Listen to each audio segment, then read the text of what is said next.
बिस्मिल्लाहिर्रहमानिर्रहीम। अस्सलाम वालेकुम। मैं हूँ नादिया और आज किचन विचन विद नादिया में बहुत ही आसान सिंपल बगैर कुछ कुकिंग किए हुए जो हम बना रहे हैं वो है साबुत गरम मसाले को बस हम पीस रहे हैं।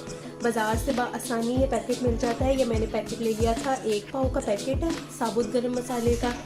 और जो इसमें चीज़ें शामिल हैं मैं वो भी आपको बता देती हूँ क्योंकि ये मिक्स गरम मसाला है सारा। तो इसमें शामिल है सफ़ेद ज़ीरा, लौंगें, बड़ी इलायची, काली मिर्च, सफ़ेद मिर्च इसमें शामिल है, दालचीनी है, जायफल है, जलवतरी है, बादियान के फूल हैं और सब्ज़ इलायची है।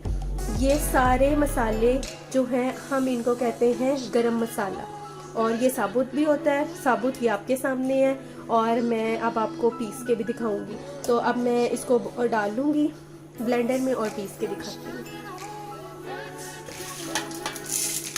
इसको मैंने अच्छी तरह से पहले आटे वाली छन्नी जो होती है उससे छान के मिट्टी इसकी निकाल ली है और इसको तकरीबन 1 से 2 घंटे के लिए धूप में रख दिया था कि कुरकुरा सा बन जाए, इससे बहुत अच्छा ये पिस जाएगा। थोड़ा थोड़ा करके हम पीसेंगे।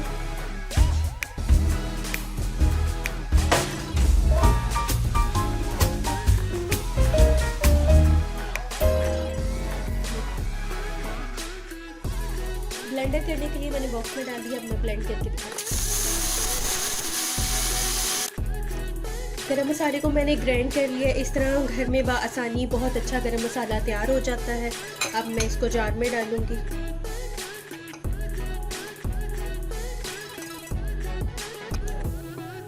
घर का बना हुआ पिसा गरम मसाला तैयार हो चुका है। अगर आपको मेरी वीडियो पसंद आई है तो लाइक करें, शेयर करें और मेरे चैनल किचन विचन को सब्सक्राइब करें। ये गरम मसाला इतना अच्छा तैयार हो गया है, इसको 2 से 3 महीने तक आप आराम से यूज़ कर सकते हैं। हर खाने को अपने मज़ेदार बनाने के लिए गरम मसाला शामिल करें और गरम मसाले की वीडियो आप देखें, इसको लाइक करें, शेयर करें। अल्लाह हाफ़िज़।